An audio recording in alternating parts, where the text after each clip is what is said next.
ശബരിമലയുമായി ബന്ധപ്പെട്ട ഈ സ്വർണ്ണപീഠവും അതുയർത്തുന്ന ദുരൂഹതയുടെ ഏറ്റവും നിർണായകമായ വിവരങ്ങളും, അതായത് ദേവസ്വത്തെയും സർക്കാരിനെയും ഒക്കെ പ്രതിക്കൂട്ടിലാക്കി നീങ്ങാൻ കള്ളപ്പരാതി നൽകിയ ഒരാൾ, അയാളെയും അയാളുടെ വാദങ്ങളെയും പിന്തുണയ്ക്കുന്ന പ്രതിപക്ഷം, ഇതാണ് പൊളിഞ്ഞു വീഴുന്ന ഏറ്റവും പ്രധാനപ്പെട്ട ഒന്ന്. അവിടെ ദേവസ്വം മന്ത്രിയും തിരുവിതാംകൂർ ദേവസ്വം പ്രസിഡന്റും പറയുന്ന കാര്യങ്ങൾ ഏറ്റവും പ്രധാനപ്പെട്ടതാണ്.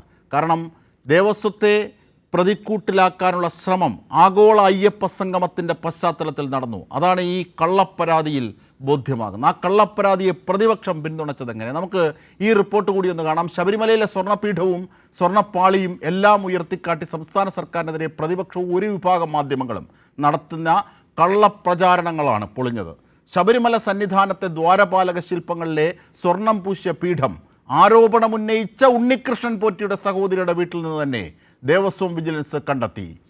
സർക്കാരിനും ദേവസ്വം ബോർഡിനുമെതിരെ നടത്തുന്ന ആസൂത്രിത കള്ളപ്രചാരണങ്ങൾ ഒന്നിനു പിന്നാലെ ഒന്നായി പൊളിയുകയാണെന്ന് ദേവസ്വം മന്ത്രി VN വാസവനും ദേവസ്വം പ്രസിഡന്റ് PS പ്രശാന്തും പ്രതികരിച്ചു.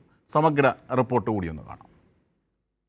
ശബരിമലയുടെ വികസനത്തിനായി തിരുവിതാംകൂർ ദേവസ്വം ബോർഡ് ആഗോള അയ്യപ്പ സംഗമം നടത്താൻ തയ്യാറെടുപ്പുകൾ നടത്തുന്നതിനിടയിലാണ് പ്രതിപക്ഷവും ഒരു വിഭാഗം മാധ്യമങ്ങളും സ്വർണ്ണപ്പാളി സ്വർണ്ണപീഠ വിഷയങ്ങൾ ഉയർത്തിക്കാട്ടി സർക്കാരിനെതിരെ ആഞ്ഞടിച്ചത്. കള്ളപ്രചാരണത്തിന് നേതൃത്വം നൽകിയത് പ്രതിപക്ഷ നേതാവ് VD സതീശൻ തന്നെയായിരുന്നു. അയ്യപ്പന്റെ സ്വർണ്ണം അടിച്ചു മാറ്റിയ ആളുകളാണ് സർക്കാരിലും ദേവസ്വം ബോർഡിലും ഇരിക്കുന്നത്. അയ്യപ്പന്റെ 4 കിലോ സ്വർണ്ണം അടിച്ചു മാറ്റി. അതിന്റെ പാപം മറയ്ക്കാൻ വേണ്ടിയിട്ടാണോ അയ്യപ്പ സംഗമം നടത്തുന്നത് എന്ന് സംശയം തോന്നുന്ന രീതിയിലാണ് അയ്യപ്പ സംഘവുമായിട്ട് ഇപ്പോൾ വന്നിരിക്കുന്നത്. സ്വർണ്ണപീഠം കളവുപോയെന്ന് വെളിപ്പെടുത്തി സ്പോൺസർ തന്നെ രംഗത്ത് വന്നതിനു പിറകിൽ ഗൂഢാലോചനയുണ്ടെന്ന് ദേവസ്വം മന്ത്രി VN വാസവൻ പറഞ്ഞു. അതിന്റെ പിന്നിൽ വലിയ രൂപത്തിലുള്ള ഗൂഢാലോചനയുണ്ടോന്ന് കൂടി നമ്മൾ സംശയിക്കേണ്ടിയിരിക്കുന്നു.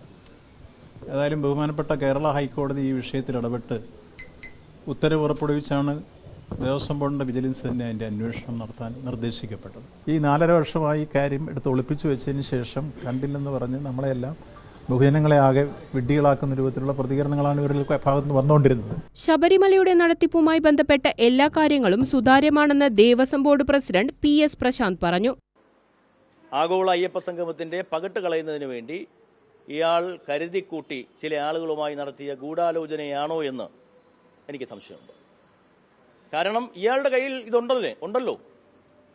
ഇതറിയാമായിരുന്നിട്ടും എന്തിനു വേണ്ടിയാണ് ഇത് ദേവസ്വം ബോർഡിനെ ഏൽപ്പിച്ചു എന്ന രീതിയിൽ പഴിചാരി കള്ളം പറഞ്ഞത്? അതിന്റെ അടിസ്ഥാനത്തിലാണല്ലോ പ്രതിപക്ഷ നേതാക്കൾ ഉൾപ്പെടെ ദേവസ്വം ബോർഡ് പ്രസിഡന്റ് കട്ടുകൊണ്ടുപോയി എന്ന് ആരോപണം ഉന്നയിച്ചത്. ഇവിടുത്തെ പ്രതിപക്ഷ നേതാവ് ഉൾപ്പെടെ ഇവിടുത്തെ BJPയുടെ നേതാക്കൾ ഉൾപ്പെടെ പറഞ്ഞതെന്താ? എന്നെ മോഷ്ടാവാക്കിയില്ലേ? അതിനാരാ സമാധാനം പറയുന്നത്? അപ്പോൾ ഇയാളുടെ ഒരു വാക്കാണ്. ഇയാൾക്ക് അറിയാമായിരുന്നു ഇയാളുടെ കസ്റ്റഡിയിൽ സാധനം ഉണ്ടെന്ന്. എന്നിട്ട് എന്തിനു വേണ്ടിയിട്ടാണ് ഇയാൾ മനഃപൂർവ്വം കള്ളം പറഞ്ഞത്? സ്വർണ്ണപ്പാളി സ്വർണ്ണപീഠ വിഷയങ്ങൾ മുൻനിർത്തി സർക്കാരിനെതിരെ വിശ്വാസികളുടെ വികാരം ആളിക്കത്തിക്കാനുള്ള പ്രതിപക്ഷ നീക്കമാണ് ഇതോടെ പൊളിയുന്നത്. News desk Kairali news.